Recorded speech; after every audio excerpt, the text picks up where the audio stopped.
witness and tries telling them about the curse. They obviously don't believe her and she just sounds crazy. Natsumi is the next victim to the curse. She checks her phone to see that she's received the titular one missed call 2 days from now. She receives a photo with her face and a ghostly arm behind her. A bunch of her friends. Her voicemail dated 2 days from now plays the sound of her voice eerily asking, why? Yamashita snaps her phone in half and tosses it in the fish tank. Maybe that'll do the trick. He then asks her to call her friends for some reason. With what phone? And why wouldn't you want to delete the contacts? He realizes how dumb that was and goes straight for the alcohol. This is where we learn about Yumi's childhood trauma and abuse at the hands of her mother. Yumi's grandmother hung herself, which Yumi witnessed through a peephole, explaining her phobia. As if witnessing your dead grandma's corpse wasn't enough, her mother gave her numerous cigarette burns. Child abuse has been a common theme throughout the film as an unfortunate evil that exists beyond horror movies. They go to the Mizunuma apartment hoping to find clues as to what happened. As they search the apartment, we get a fake-out jump scare involving crows hitting the window, which is never a good sign. Yumi looks at a child's drawing and doesn't notice the cabinet above her slightly moving. She finds a creepy torn picture of the family with Mimiko's face missing. Yamashita finds Mimiko's inhaler and a ghostly woman appears in the cabinet behind Yumi. Marking location. Never mind. This moment is totally creepy and textbook Japanese horror. Yamashita looks inside the cabinet and finds an old camcorder with no tape. He locates a hospital that Marie would frequently visit. She decides to visit the hospital despite Yamashita telling her to stay home. She goes to the abandoned hospital where nothing bad ever happens. She arrives at the hospital and hears Yamashita's ringtone coming from inside. She finds a light box and is surprisingly able to turn on all the lights. However, no amount of light can protect you from ghosts.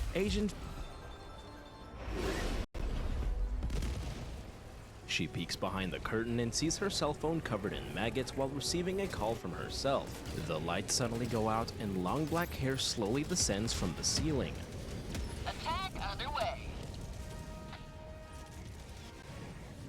Marie's ghost slowly and creepily approaches her from behind in complete silence. Feeling all hope is lost, they both begin to freak out until Yamashita sees Marie's decomposing corpse holding another cell phone. This is Marie's cell phone and the original phone that started the chain of phone calls of the curse. He grabs the phone and cancels the call, which seems to save Yumi's life. Yamashita breathes a sigh of relief and tells Yumi that it's over. But is it? Yumi believes that Marie was dialing phone numbers so that she could be found. Marie's body suddenly comes back to life in a pretty effective jump scare.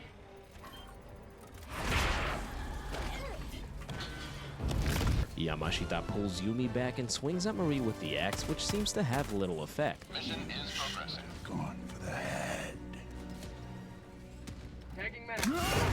Far. He is visited by his sister's ghost, who cryptically tells him that there is a separate sky for each of us and disappears. Marie corners Yumi and takes the form of her abusive mother. She wraps her sister and promised that she would be taken to the hospital. Marie walked in on one of these assaults and realized that Mimiko was deranged. When caught in the act, Mimiko experienced an asthma attack. Marie grabbed Nanako and rushed her to the hospital and left Mimiko to die. This turned Mimiko into a vengeful spirit and she killed Marie soon after, hence her disappearance. Mimiko went on to kill several more people, and I believe that the phone calls were meant as warnings to the victims from Marie. Yamashita realizes that the curse isn't over and that Mimiko's spirit is still at large. And by at large, I mean lurking behind people taking showers.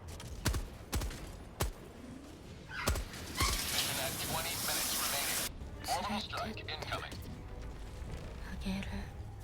In a dream sequence, Yamashita walks into Mimiko's apartment and saves her from death by giving her the inhaler. I interpret this as being Mimiko's dream. As her mother refused to save her life, she possibly wishes that her father could have done so and views Yamashita as her father figure in this moment. As evil as Mimiko may be, I still find her to be a sympathetic villain, as I don't believe one missed call. My friends, this is a great film in the Japanese horror genre and is often overlooked in favor of Ringu and Ju-on. While not as good good or iconic as these films, Chakushin Ari is a classic in its own right. While it does borrow a lot of its ideas and scares from other J-horror films, the execution was still very effective, earning one missed call a good scare score of 60%.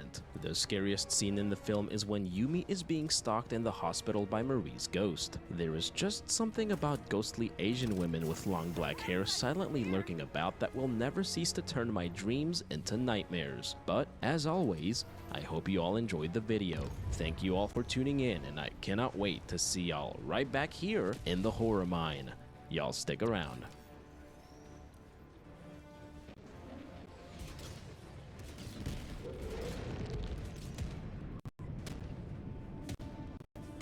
White and engine instruments are dependable reference with which first officer and captain peer out into the distance to find the smooth, clear way ahead.